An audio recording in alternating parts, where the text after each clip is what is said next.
చెప్పారు ఆల్రెడీ మెసేజ్లో. నేను ఒక మెడికల్ స్టూడెంట్ని, బీఎస్సీ నర్సింగ్ చేశాను. మీకు ఇంకా ఏమేమి కావాలంటే తర్వాత చెప్తాను. మనం టైం తక్కువ ఉంది కాబట్టి మెసేజ్లో డైరెక్ట్గా వెళ్ళిపోదాం. మీరు తల్లులు అంటే ఒక స్త్రీ, ఒక ఉమెన్, ఒక లేడీ అనమాట. ఒక లేడీ అంటే ఒక లైఫ్ పార్ట్నర్ అనమాట, ఒక బిజినెస్ పార్ట్నర్, ఒక స్పిరిచువల్ పార్ట్నర్, ఒక ఇంకా ఏంటంటే ఒక స్పిరిచువల్ పార్ట్నర్ అనమాట. ఇన్ని పార్ట్నర్ లక్షణాలు బయట అమ్మాయిలకు ఉన్నారు, బయట ఉన్న లేడీస్కి ఉన్నారు. కానీ ఎవరైతే క్రీస్తుని అంగీకరించి ఉన్నారో, బాప్టిజం పొందుకొని మారు మనసు పొందుకొని కుటుంబ జీవితాన్ని కట్టుతూ ఉన్నారో వాళ్ళందరికీ కూడా ఈ లక్షణాలు ఉంటాయి. మొదటిగా లైఫ్ పార్ట్నర్ లక్షణాలు, ఇంకోటి స్పిరిచువల్ పార్ట్నర్ లక్షణాలు, ఇంకోటి బిజినెస్ పార్ట్నర్ లక్షణాలు, లాస్ట్ ఇంకేంటంటే స్పిరిచువల్ పార్ట్నర్ లక్షణాలు. ఇవన్నీ కూడా ఉన్న తల్లులు ఎవరైతే దేవుని మందిరంలోకి వస్తారో వాళ్ళకు మాత్రం ఈ లక్షణాలు కలిగి ఉన్నాయి. మెయిన్ మనం వెళ్ళిపోదాం, టైం తక్కువ కాబట్టి కొంచెమే చెప్తాను. మనం చదువుకున్న వాక్య భాగంలో లూకాసు సువార్త 5వ అధ్యాయం 12వ వచనం. ఎవరైనా చదువుతారు ఒకసారి. ఆయన ఒక పట్టణంలో ఉన్నప్పుడు ఇదిగో కుష్ఠ రోగముతో నిండిన ఒక మనుష్యుడు ఉండెను.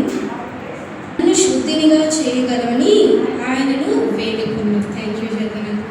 మీకు ఆల్రెడీ అర్థమై ఉంటుంది. ఈ కీవర్డ్స్ చదివినట్లే ఎవరి కోసం చెప్పబడి ఉందో ఆల్రెడీ నాకు మీ ఫేసెస్ చూస్తుంటే అర్థమవుతుంది. మీరు స్పిరిచువల్గా సీనియర్స్ అని. సాంగ్స్లో కూడా ఆంధ్రప్రదేశ్ కీర్తనలు బాగా పాడుతున్నారు. ఉదయం కూడా చాలా బాగా పాడారు. ఇప్పుడు మీకు కూడా ఇది అర్థమై ఉంటుంది ఎవరి కోసం ఇక్కడ ఉంది అనుకోని. మీ అందరికి తెలుసు, ఆల్రెడీ ఎన్నో మెసేజ్లు విని ఉంటారు కాబట్టి. మొదటగా అక్కడ ఎవరు ఉన్నారండి? యేసు ప్రభు, గొప్ప కార్యం చేస్తున్న యేసు ప్రభు వారు ఉన్నారు. నెక్స్ట్ ఏ పర్సన్ ఉన్నారంటే అసలు మెయిన్ ఒక లెప్రసీ వ్యక్తి అనమాట, కుష్ఠ రోగం వ్యక్తి ఉన్నారనమాట. ఈరోజు నేను సిద్ధపడిన వాక్యం ఏమిటంటే, మీకు చెప్పబోయే టాపిక్ ఏమిటంటే, ఆయన మన చేయి పట్టుకోవాలంటే మనకు ఉండవలసిన 3 లక్షణాలు. ఒకసారి మనం రిపీట్ చేద్దాము. మన చేయి ఆయన పట్టుకోవాలంటే మనకు 3 లక్షణాలు ఉండాలి. మొదటిగా చూడండి, అక్కడ ఒక పట్టణంలో ఉన్నప్పుడు ఇదిగో కుష్ఠరోగంతో నిండిన ఒక మనుష్యుడు ఉండేది. అక్కడ చూడండి, వాడు యేసును చూచి, కుష్ఠరోగంతో ఉన్న వ్యక్తి అంట యేసును చూచాడంట. మొదటిగా అతను చూచినట్టు ఏం చేశాడంటే సాగిలపడి, అక్కడ డాష్ ఉంది చూసారా, అని అంటే అది ఒక పాయింట్. తర్వాత ప్రభువా నీకు ఇష్టమైతే నన్ను శుద్ధినిగా చేయగలవని. నేను చెప్పబోయే సెకండ్ పార్ట్లో ఇది శుద్ధినిగా చేయగలని ఆయన్ని నమ్మాడనమాట. మూడవదిగా ఆయనను లాస్ట్కి వేడుకున్నాడు. ఇప్పుడు మన టాపిక్ విషయానికి వచ్చేస్తే 3 విషయాలు కదా. మొదటగా ఈ కుష్ఠరోగంతో ఉన్న వ్యక్తిలో ప్రాముఖ్యమైన 3 లక్షణాలు ఉన్నాయన్నమాట. మొదటి లక్షణం ఏముందంటే వినయం అనే లక్షణం ఉంది. అక్కడ మీరు క్లియర్గా చూస్తున్నారు. వాడు యేసును చూచి సాగిలపడే అర్థం అంటే ఏంటండి? మీకు తెలుసు, మీరు పెద్దవాళ్ళు జాబ్ చేస్తూ ఉండొచ్చు. అన్నీ కూడా సాగిలపడే అంటే మనం దానికి అర్థం ఏంటి? ఒకరిని చూసినట్టే సాగిలపడడం అంటే రెస్పెక్ట్ అనుకుంటాం, అంటే గౌరవం, ఇంకా ఏంటంటే అభిమానం. దానికి ఇంకా మన ఆత్మీయ పదానికి వచ్చేసరికి వినయం అనే లక్షణము కుష్ఠరోగ వ్యక్తి కలిగి ఉన్నాడు అనమాట. ఈనాడు మనం కూడా ఈ కుష్ఠరోగ వ్యక్తి ఏ లక్షణం కలిగి ఉన్నాడో మొదటగా ఆ లక్షణము కొన్ని విషయాలు మనం దాటిపోతూ ఉంటాం. కుటుంబ జీవితంలో ప్రెషర్ ఎక్కువచ్చు, స్ట్రెస్ ఎక్కువచ్చు, కొంతమంది జాబ్స్ చేస్తూ ఉండొచ్చు. అలాంటి వాళ్ళకి ఈ లక్షణం, వినయం అనే లక్షణం కొన్నిసార్లు దాటిపోతూ ఉంటాం అన్నమాట. కానీ ఈనాడు మనకి దేవుడు చెప్పబోయే మాట ఏంటంటే అన్ని విషయాల్లో, మెయిన్ కుటుంబ విషయాల్లో, స్త్రీ తల్లి కట్టుకోగలిగిన కుటుంబ విషయాల్లో వినయం అనే లక్షణం ఉండాలని చెప్తున్నారు. మీకు అందరికీ తెలుసు. అంటే ఆ కాండాల తర్వాత న్యాయాధిపతులు, యోషువ గ్రంథాల తర్వాత ఒక స్త్రీ బిడ్డ కోసం గ్రంథమే లిఖించబడింది. మీకు తెలుసు ఆల్రెడీ. ఆమె తన అత్తల్ని వదలలేదు. తన తోటి కోడలు మాత్రం వదిలేసి హక్ ఇచ్చేసి ముద్దు పెట్టేసి వెళ్ళిపోయింది. మీకు అందరికి తెలుసు. ఆమె గొప్ప వ్యక్తి రూతు. ఆమెకున్న మొదటి లక్షణం ఏంటంటే వినయం అనే లక్షణం. ఓర్ప పెద్ద కోడలైనా ఎలిమేలకు ఒక ఓర్ప పెద్ద కోడలు ఏం చేసిందంటే వదిలేసి హక్ ఇచ్చేసి కిస్ పెట్టేసి వెళ్ళిపోయింది. మీకు నచ్చినట్లుగా మీ జీవితం సాగించండి అనుకో. నయమి గారు చేదైనా ఆమె అంటది లాస్ట్కి, నేను చేదు, నా పేరు చేదు మారమంటే దాన్ని నాకెందుకు అనుకుని ఫీల్ అవుతుంది. కానీ దేవుడు తన జీవితంలో గొప్ప కార్యము ఈ రూతుని బట్టి చేశారనమాట. ఈ రూతు ఏం చేసిందంటే ఆమె యవనస్తురాలు ఉన్నప్పుడు పెళ్లి చేసుకున్న ఎంతైనా సరే 10 సంవత్సరాల తర్వాత భర్త చనిపోతాడు. తన ఫ్యామిలీ మేల్స్ ఉన్న వాళ్ళందరూ కూడా 3 కూడా చనిపోతారు. లాస్ట్కి రొట్టెల ఇల్లైనా యెరూషలేముకి చేరుకునే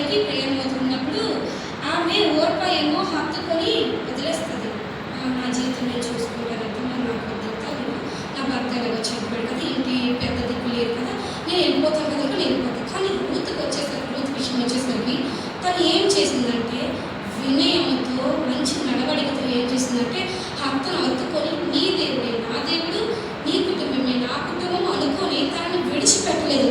వినయమైన లక్షణాన్ని కలిగి ఉండడం వల్ల వంశావళిలో లిఖించబడింది. ఎవరి పేరు? రూత్ పేరు.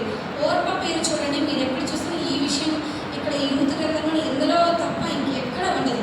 ఆమె చేసింది ఏమీ లేదు, అసలు లేదు, అత్తకు సపోర్ట్గా లేదు, తోడుకోవడం కూడా సపోర్ట్గా లేదు. నీ జీవితం నీ ఇష్టం అనేసరికి వెళ్ళిపోయింది. కానీ రూత్ తన వెంట ఉంది, అత్త మాట విన్నది. అంటే ఏంటి అర్థం అంటే వినయం ప్రదర్శించింది. రెండవదిగా చూసుకుంటే మన వాక్య భాగంలోకి వచ్చేస్తే మొదటిగా రూత్ వినయమైన లక్షణం ఉంది. కుష్ఠులో కూడా వినయమైన లక్షణము ప్రదర్శించాలి. ఈనాడు మనం కూడా ఏం చేయాలంటే బయట వాళ్ళ ముందు కాదు కానీ మనం నమ్ముకున్న దేవుని ఎదుట మొదటగా సాగిలపడాలి, అంటే వినయం ప్రదర్శించాలి. తర్వాతగా సంఘంలో ఉన్న పెద్దలకు వినయంతో ఉండాలన్నమాట. తర్వాత ఏమిటంటే ప్రభువా నీకు ఇష్టమైతే నన్ను శుద్ధినిగా చేయగలవని అక్కడ కాగలరు. ఆ కుష్ఠరోగ వ్యక్తి అంటున్నాడంట, మొదటిగా సాగిలపడ్డాడు, వినయం ప్రదర్శించాడు. ప్రభు చూస్తున్నాడు తను ఏం చేస్తాడా, తన మనసులో ఏమున్నా ఏం చెప్తాడా. ఆల్రెడీ ఎక్కువ కార్యాలు చేస్తూ ఒక ప్రాంతం వెళ్తుండగా అనేక మంది ఖండిస్తున్నారు. ఆల్రెడీ ప్రభు వారు ఏమంటే నేను చేసిన కార్యాలు ఎవరికి చెప్పవద్దు, మీరు కానుకలు అర్పించండి, క్రమం చెప్పున మీకు ఏ ధర్మశాస్త్రంలో ఉందో ఆ క్రమం పాటించండి అంటే ప్రతి ఒక్కరు కూడా ఏం చేస్తున్నారంటే ఏ ప్రాంతానికి వెళ్తున్నారో ఏ పట్టణానికి వెళ్తున్నారో ఆ పట్టణం వాళ్ళందరూ కూడా ఇతరులకు తెలియని వాళ్ళకి యేసు ప్రభువుని గురించి చెప్తున్నారు. ఇక్కడ ఏమైందంటే ఈ కుష్ఠులో కూడా ఆ విధంగానే విన్నాడు. యేసు ప్రభు వస్తున్నారు, నేను స్వస్థత పొందుకొని ఆయన నిజమైన క్రీస్తు, ఆయన నిజమైన రక్షకుడు, ఆయనే స్వస్థపరచు యెహోవా దేవుడు అనుకుని నమ్మి ఏం చేశాడంటే చెప్తున్నాడు, నీకు ఇష్టమైతే నన్ను శుద్ధినిగా చేయగలవని. అంటే కంటిన్యూస్ టెన్స్ అనమాట. నీకు ఇష్టమైతే నన్ను శుద్ధినిగా చేయగలని ఆయన్ని వేడుకున్నాడు. రెండవదిగా ఈ యొక్క కుష్ఠరోగిలో ఉన్న లక్షణం మొదటిగా వినయం ఉంటే, రెండవది నమ్మకం ఉంది. అంటే మన ఆత్మీయ భాషలో విశ్వాసం ఉంచాడు, ఈయన నన్ను స్వస్థపరచగలడు, ఈయనకి ఇష్టమైతే నన్ను బాగు చేయగలడు. నాకున్న లెప్రసీ ఆ కాలంలో, ఇప్పుడంటే ఎడ్యుకేషన్ పరంగా లేడీస్ అవని జెంట్స్ అవని కొంచెం ఎడ్యుకేషన్ వచ్చింది కాబట్టి కొంచెం బాగానే ఉంటుంది అందరితో. అంటే ఆ టైంలో పురాతన కాలంలో మనందరూ తెలుసు అన్టచబుల్ పీపుల్ అంటారనమాట. వారిని అంతే దూరంగా ఉంచేవాళ్ళు. ఈ లెప్రసీ కమ్యూనికేబుల్ డిసీజ్ లాంటిది అనుకొని దూరంగా, ఎంత దూరంగా అంటే కనీసం మాట్లాడేవారు కూడా కాదు. కానీ అలాంటిది యేసు ప్రభు ఎవరినైతే గ్రామస్తులు వెలివేస్తున్నారో, ఎవరు అంటే ప్రేమ నోచుకోలేకుండా ఎవరైతే దూరంగా ఉన్నారో అటువంటి వాళ్ళ కోసం వచ్చి వారిని స్వస్థపరిచి అద్భుతమైన కార్యాలు చేసి తండ్రి అయిన దేవుని కనపరుస్తున్నారు అనమాట. ఇక్కడ అతను వేడుకుంటున్నాడు. తర్వాత ముందుగా విశ్వాసం అనే లక్ష్యం ఉంచాడు. మీకు అందరికీ తెలుసు విశ్వాసం అనేసరికి మొదటిగా మనకు గుర్తొచ్చేది మన పితృడైన అబ్రహాం గారి. ఎవరు చెప్పినా విశ్వాసం అనేసరికి నిద్రలో ఉన్నా సరే అబ్రహాం గారే గుర్తొస్తారు. కానీ కాదు, ఎంతోమంది ఉన్నారు. అందులో అపొస్తలుల కార్యములు 16వ అధ్యాయం అక్కడ ఉంటుంది అన్నమాట. 14-15 ఒక స్త్రీ ఉంటుంది. ఆమె ఒక దేవుడే తన ప్రజల ద్వారా, తన సేవకుల ద్వారా పేరు పెట్టారన్నమాట. ఆమె దైవభక్తి గల స్త్రీ. ఈ విశ్వాసం అనే దాని కోసం ధ్యానిస్తున్నప్పుడు నాకు దేవుడు ఆమె కోసం చెప్పారు. ఒకసారి తీద్దామా? అపొస్తలుల కార్యములు 16వ అధ్యాయం 14 వచ్చినమాట. లూదియా, ఆమె పేరు తెలుగులో లూదియా, ఇంగ్లీష్లో లిడియా ఉంటుంది. అప్పుడు లూదియా అనే దైవభక్తి గల ఒక స్త్రీ నిల్చుండెను. ఆమె వినండి, అందరు బాగా చదువుతున్నారు. ఆమె ఊదా రంగులు అమ్ముకునే ఒక పట్టు వస్త్రం, తునికైనా పట్టు వస్త్రాలు అనమాట. ఒక పని ఆమె చేస్తుంది. ఊదా రంగు పొడిని అమ్ముకుంటూ కూడా కింద ఉంటుంది సీ పాట్లో. ప్రభు ఆమె హృదయం తెరిచిన కనుక పాడు చెప్పిన మాటలందు లక్ష్యం ఉంచింది. ఈమె కోసం నేను ధ్యానిస్తున్నప్పుడు దేవుడు నాకు కనిపించారు. విశ్వాసం కోసం నేను ధ్యానిస్తున్నప్పుడు ఈమె నాకు కనిపించారు. లూదియా, ఈమె పేరు అర్థం ఏంటంటే మీరు సెర్చ్ చేసుకుంటే ఏమనంటే స్నేహితురాలు, స్నేహం, దేవుని యొక్క స్నేహితురాలు అనుకుంటారు. పేరుకు తగ్గట్టుగానే ఆమె జీవితంలో ఏం చేసిందంటే దేవుని యొక్క ప్రజలతో స్నేహం చేసింది. దేవుని యొక్క ఎవరైతే ప్రవక్తలు, సేవకులు ఉన్నారో వాళ్ళతో మంచి సహవాసం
అంటే డీప్గా ఏసీ వద్దకు రాకుండా డిస్టెన్స్ మెయింటైన్ ఎవరు చేస్తున్నారో వాళ్ళకి చెప్తున్నామా? విశ్వాసం కోసం, వినయం కోసం, మోరల్స్, ఎథిక్స్ చెప్తున్నామా? మనము ఏ జాబ్ చేసినా బయట వాళ్ళకి చెప్తూ ఉన్నాం కదా. మెయిన్ దేవుడు అంటున్నాడు మన ఇంట్లో వారిని కాపాడుకోవాలంటున్నారు. నరకం నుండి, అగ్ని నుండి లాగివేసినట్లు హెబ్రీ పత్రికలో ఉంటుంది అనమాట.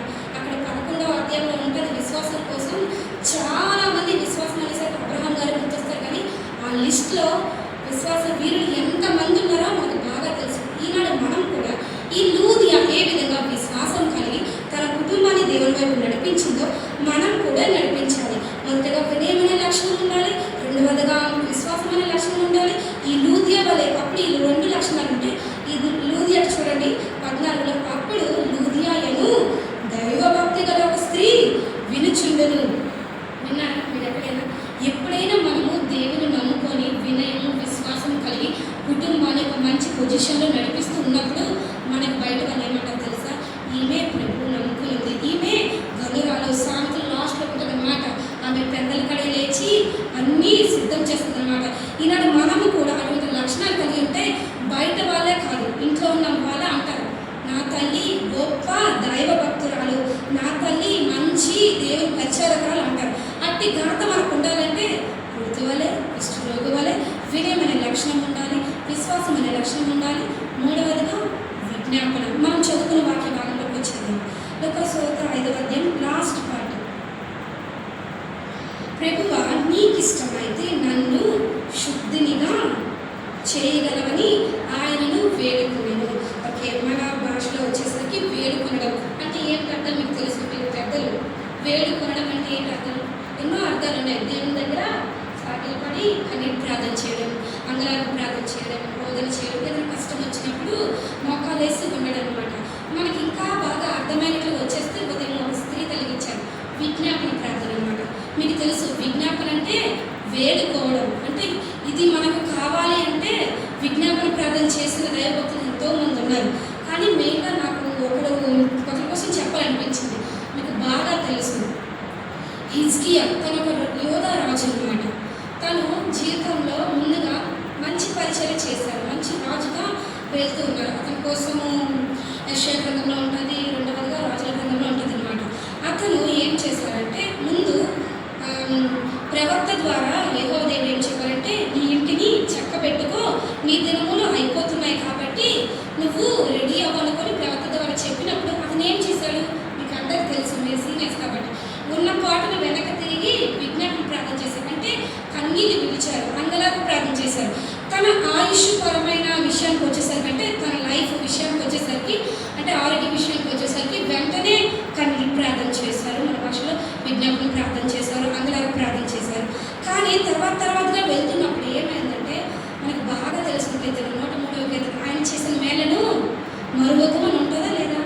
ఉంటుంది. కానీ తను ఏం చేశాడంటే దేవుడు చేసిన మేళ్లను మర్చిపోయి విజ్ఞాపన ప్రార్థన, తన ఆరోగ్య పరంగా వచ్చేసరికి మాత్రం విజ్ఞాపన ప్రార్థన చేశారు. లాస్ట్కి ఏమైంది తెలుసా? అన్ని జనులు అనమాట. బబులోను వారు వచ్చేసరికి బబులోను రాజ్యాంగం వస్తుంది. ఏంటంటే మీ దేవుడు గొప్ప కార్యం చేశాడు కదా హిజ్కియా రాజు, మిమ్మల్ని చూడడానికి మేము వస్తున్నాము అనుకుని వచ్చినప్పుడు నీకు ఎలాగే ఇంత గొప్ప కార్యం చేశాడు, నీ ఆయుష్ అయిపోతుంది కదా, నువ్వు గొప్ప మరణకరమైన అంటే వ్యాధితో డిసీజ్తో ఉన్నా కదా, ఎలాగే పని జరిగింది మాకు చెప్పన్నప్పుడు ఈ హిజ్కియా కన్నీళ్ళు విడిచి ప్రార్థన చేసిన హిజ్కియా ఏం చెప్పాలి? 103వ కీర్తన సందర్భంగా తీసుకుని చేసిన మేలను మరవకుండా ప్రజలకు చెప్పాలి. అసలు మెయిన్ వాళ్ళు అన్ని జనులు దేవుని నమ్ముకున్న వారు, ఆపోజిట్ వారు. అలాంటిది ఏం చేశారంటే తనకి ఎంత బలం ఉంది, తనకి మనీ ప్రాపర్టీ ఎంత ఉంది, తన ఆయుధశాలలు ఎన్ని ఉన్నాయి, వంటశాలలు ఎంత ఉంది, అంటే ఏంటంటే మెటీరియల్స్ యూటెన్సిల్స్ ఎంత పెద్దగా ఉన్నాయి. మీరు అన్నీ చూసుకుంటే రాజుల గ్రంథాల్లో చూసుకుంటే గొప్ప విషయాలు అందులో ఉంటాయి. అతను ఏం చేస్తాడంటే దేవుని మేలు చేసిన మేలుని మర్చిపోయి నాకు ఇంత అమౌంట్ ఉంది, ఇంత ప్రాపర్టీ ఉంది అనుకొని అన్నీ చెప్తాడు. కానీ యెహోవా దేవుడు, యేసయ్య దేవుడు నాకు ఈ గొప్ప కార్యం చేశారు, ఇలా ప్రవక్త ద్వారా నేను కన్నీటి ప్రార్థన చేసినప్పుడు నాకు ఆయుష్ని పొడిగించారు, 15 సంవత్సరాలు పొడిగించారు అని చెప్పలేదు. మీరు కావాలంటే చూడండి, అసలు చెప్పలేదు. ఆ తర్వాత దేవుడి కోపం వచ్చి ఏం చేసింది తెలుసా? యెషయా ద్వారా మరలా పంపించి, ప్రవక్త ద్వారా పంపించి, నువ్వు దేవుడు చేసిన మేలను మర్చిపోయావు కాబట్టి ఏం చేస్తామంటే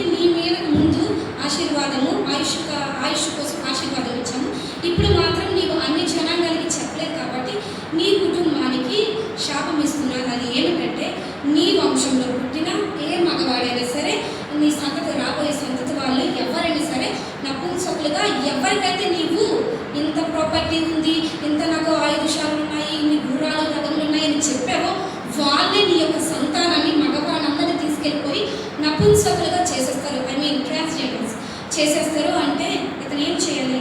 తన ఆరోగ్యపర విషయం అయినప్పుడు నీ ఆయుష్ అయిపోతుంది, నీ జీవితం అయిపోతుంది, ఇల్లు చక్కబెట్టుకున్నప్పుడు ఏం చేశాడు మీకు అందరూ తెలుసు.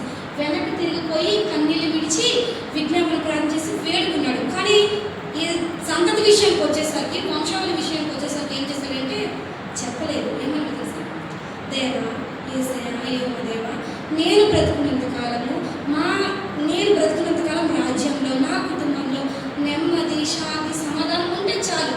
నా రాబోయే తరం కదా ఏమైపోయినా నాకు పర్లేదు. అప్పుడు కదా పర్లేదు. నేను బ్రతికినంత కాలం ఈ 15 సంవత్సరాలు నా కుటుంబంలో నెమ్మది ఉంటే చాలు, సమాధానం ఉంటే అదే నాకు చాలా అనుకొని అలా అన్నాడనమాట. రిప్లై ఇచ్చాడనమాట. లాస్ట్కి ముందు అతని కోసము చూస్తే మంచి గొప్ప రాజుగా ఉన్నాడు. కానీ తర్వాత చూస్తే తన సంతతే నపుంసకులుగా అయిపోయారు. ఎంత దౌర్భాగ్యం! ఈనాడు మనము కూడా ఏం చేస్తున్నామంటే దేవుడు చేసిన కొన్ని మేలను సాక్ష్యం చెప్పని పిలిచినప్పుడు చెప్పట్లేదు. ఎవరేమనుకుంటారు, ఏమనుకుంటారు కాదు. దేవుడు చేసిన ప్రతి మేలు కూడా చెప్పాలని వాక్య భాగంలో క్లియర్ ఉంటుంది. మనం ఎక్కువ పాడుతూ ఉంటాం, సాక్ష్యం ఇచ్చేదా మన స్వామి యేసు నాదుడనుచు సాక్ష్యం ఇచ్చేదా. మనం ఎప్పుడు కూడా అంట యేసయ్య నామములో ప్రతిదీ ఏమి మేలు చేస్తున్నారు, ఏ విషయంలో మేలు చేస్తున్నారు, అది ఏ కుటుంబ జీవితంలో అవ్వండి, డ్యూటీ జీవితంలోని ఏ జీవితంలో చేసినా కూడా మనము సాక్ష్యం చెప్పాలి. ఇక్కడ హిజ్కియా చెప్పలేదు కదా, ఊరుకుని పోయాడు, విజ్ఞాపన చేయలేదు.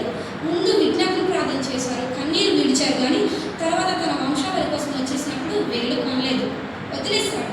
ఈనాడు మనం అలా వదిలేయకూడదు. మన కోసం ఎలాగ ప్రార్థిస్తూ ఉన్నామో మన రాబోయే సంతతి మనం ఇప్పుడు చూడట్లేదు. కానీ అబ్రహాం కూడా ముందు సంతతిని చూడలేదు, కానీ వాగ్దానము నమ్మాడు. తన రాబోయే తరాలకు ఏమని వాగ్దానం ఉంది? ఇసుక లేనివంతా, అంటే ఎక్కువ ఇసుకని కౌంట్ చేయలేం కదా, ఆకాశంలో ఉన్న నక్షత్రంలో వలె నీ సంతతి వారు అభివృద్ధి అవుతారని చెప్పారు. ఇలాగే ఇతను ఏం చేస్తారంటే వంశావళిలో నెగ్లెక్ట్ చేస్తాడు దేవుడు చెప్పినట్టే. కానీ ఈనాడు మనం అలా ఉండకూడదు. మన కోసం ప్రార్థన ఎలా చేసుకుంటున్నాము, ఎవరి కోసం చేస్తున్నాం, అలాగే బయట వాళ్ళ కోసం రాబోయే సంతతి అనమాట. మన కుటుంబంలో ఎవరు పుడతారో మనకు తెలియదు, కానీ దేవుని చిత్తమైతే వాళ్ళ కోసం మనము విజ్ఞాపన ప్రార్థన ముందుగానే చేయాలని దేవుడు అనుకుంటున్నాడు. వాక్య భాగంలోకి వచ్చేసేయండి. ఈ 3 విషయాలు ఈ కుష్ఠరోగులు ఉన్నది. మొదటి విషయం వినయం. ఋతు ప్రదర్శించి వంశావళిలో గొప్ప కీర్తి గడించింది. ఆమె పేరు గ్రంథంలో లిఖించబడింది. ఓర్ప ధన్యతను కోల్పోయింది. రెండవదిగా ఈ కుష్ఠరోగంతో ఉన్న వ్యక్తి కలిగిన లక్షణం ఏంటంటే నమ్మకం ఉంచాడు. మనకు అర్థమయ్యే భాష నమ్మకం ఆపోజిట్ సినానిమ్ ఏంటంటే విశ్వాసం ఉంచాడు. విశ్వాసానికి ఇంకో మనం ధ్యానించాం లూదియా. ఆమె విశ్వాసాన్ని కాపాడుకుంది. మీరు బాగా చూసుకుంటే సమూయేలు గ్రంథంలో రిస్పా అనే వ్యక్తి ఒకటి ఉంటుంది అనమాట. ఇంగ్లీష్లో రిస్పా అని ఉంటుంది అనమాట. ఆమె ఈ లూదియా విశ్వాసాన్ని కాపాడుకుంటే ఆమె అక్కడ ఏం చేసింది తెలుసా? ఆమె ఎవరో కాదు, సౌలు యొక్క ఉపపత్ని అనమాట. ఆమెకి 2 కుమారులు ఉంటారు. మెరాబి యొక్క కుమారులు ఒక 5, మొత్తం 7 కుమారులు కూడా అంటే ఒకే కొండ మీద ఉరి తీయబడతారనమాట. ఆమె ఏం చేసిందంటే ఆ 7 కోసమని అక్కడ ఉండిపోయింది. ఆ కొండ మీద ఉండిపోయి ఎండకు వానకు అంటే చనిపోయిన శవాళ్ళు కాపలా కాస్తూ ఉన్నదనమాట. ఏ ఆకాశ పక్షులు కూడా ఆ శవాల మీద వాలకుండా కాపాడుతూ 6 నెలలు ఉందనమాట. గొప్ప రాజు దావీదు మాట విని తన కోసం వచ్చారనమాట. ఆమె అక్కడ పాత నిబంధనలో చనిపోయిన వారిని కాపాడుకుంది. ఈ క్రొత్త నిబంధన గ్రంథంలో లూదియా విశ్వాసాన్ని కాపాడుకుంది. కుష్ఠరోగంతో ఒక అన్టచబుల్ పీపుల్ కూడా, ఒక పర్సన్ కూడా విశ్వాసాన్ని, నమ్మకాన్ని కలిగినాడు. ఈనాడు మనము కొన్ని విషయాల్లో విశ్వాసాన్ని తగ్గించేస్తూ ఉంటాం. అలా ఉండకూడదు అనమాట. ప్రతి దినము కూడా విశ్వాసాన్ని, నమ్మకాన్ని ప్రభు పైన ఉంచుకుంటూ కాపాడుకోవాలన్నమాట. లాస్ట్గా విజ్ఞాపన కోసం చేస్తాం. లాస్ట్కి ఏం తెలుసుకోవాలంటే మన కంక్లూజన్ పాయింట్ ఏంటంటే నీ చిత్తమే, దేవుడి చిత్తమే జరగాలని మనం కోరుకోవాలన్నమాట. ఎప్పుడైతే దేవుడి చిత్తం జరగాలని మనం కోరుకుంటామో మన పేరు ఖ్యాతి గడిస్తుంది, మన పేరు జీవగ్రంథంలో రాయబడుతుంది. ఈ 3 లక్షణాలు కలిగి చిత్తము, దేవుడి చిత్తం కోసం ఎప్పుడైతే కనపడతామో మనం తెలుసు. మనం లేడీస్ కాబట్టి మన పొజిషన్ కన్నా మన రాబోయే సంగతి పొజిషన్ సెక్యులర్గా బాగా స్టడీ చేయాలని, బాగా ఉండాలని, ఒక జాబ్, గవర్నమెంట్ జాబ్ తెచ్చుకోవాలని ఆశిస్తుంటాం. కానీ దేవుడు ఆశించేది ఏమిటంటే ఆయనతో ఉండాలని, ఆయన వారితో సహవాసం చేయాలి. కానీ మనం ఏం చేస్తున్నామంటే జాబ్స్ కోసం ఎక్కువ ప్రయారిటీ ఇస్తున్నాం. మన ఎవరైనా చూస్తే. కానీ దేవుడు అంటున్నాడు మొదటి ప్రియారిటీ అంటే మొదటి అంటే ఎక్కువ సమయం దేవునికి ఇవ్వాలని ఆయన ఆశిస్తున్నాడు. మనము దేవుని చిత్తం ఏంటో తెలుసుకోవాలి. మన పిల్లల పట్ల ఏముందో అవన్నీ తెలియాలంటే విధమైన లక్షణం ఉండాలి, విశ్వాసం అనే లక్షణం ఉండాలి. మెయిన్గా విజ్ఞాపన ప్రార్థన అంటే వేడుకోవాలి, దేవుణ్ణి వేడుకోవాలి. కొన్నిసార్లు మనకి జాబ్ కోసం పీపుల్ బయట ఉన్న ప్రజల్ని వేడుకుంటాం, ఇవ్వండి సార్, దయచేయండి సార్, ప్లీజ్ సార్, కొంచెం వేసి చూపించి నేను బతినాడతాం. కానీ దేవుడి యొద్దకు వచ్చి విజ్ఞాపన చేస్తే మనకు రావాల్సిన ప్రతిఫలము ఆయన మనకి మన సంతతికి కలుగు చేస్తాడు. ఈ 3 లక్షణాలు కలుగు అంటే మనం కలిగి ఉంటే అంటే వినయమైన లక్షణం, విశ్వాసమైన లక్షణం, విజ్ఞాపన అంటే కన్నీరు కాచడం. ప్రతి దినం కూడా యోబు ఎలాగైతే మార్నింగ్ టైం తన కుమార్తెలు ఏదైనా పాపం చేస్తాను ముందుగానే బలులు అర్పించేవాడు. మనము బలులు కాదు, కానీ ఏం అర్పించాలంటే మన హృదయాన్ని అర్పించుకోవాలి. మన పిల్లలు దేవునితో కనెక్ట్ అయి ఉంటున్నారా లేదా, తగిన సమయం దేవుడికి ఇస్తున్నారా లేదా, అవన్నీ గమనించుకొని దేవుని చిత్తం కొరకు మనము వేచి ఉండాలి. అప్పుడే దేవుడు రాకడలో మనందరం కూడా ఎత్తబడాలంటే ఈ 3 లక్షణాలు వినయం, కొన్ని విషయాలు తప్పిపోతూ ఉంటాం. విశ్వాసం, కష్టమైన అంటే పొజిషన్స్ వచ్చినప్పుడు, క్లిష్టమైన సమస్యలు వచ్చినప్పుడు, టఫెస్ట్ టైమ్స్ వచ్చినప్పుడు విశ్వాసం అనగారి అంటే జారిపోతూ ఉంటుంది, తగ్గిపోతూ ఉంటుంది, లెస్ అయిపోతూ డిక్రీజ్ అయిపోతూ ఉంటుంది. కానీ ప్రతిరోజు కూడా విశ్వాసం అనేది దాన్ని పట్టుకొని ఉంటే, దేవుడి పైన భారం మోపేసి ఉంటే, విజ్ఞాపన చేస్తూ కన్నీరు కాస్తూ ఉంటే మన పేరు బయట దైవభక్తి గల స్త్రీ, ఈమె కొనియాడగలిగింది అనుకొని మనకు గొప్ప కీర్తి వస్తుంది. అట్టి కీర్తి కావాలంటే ఈ లక్షణాలు కలిగి ఉందాము. అటు కృప దేవుడు మనందరం కలుగు చేసి ఆశీర్వదించి కాపాడుగాక.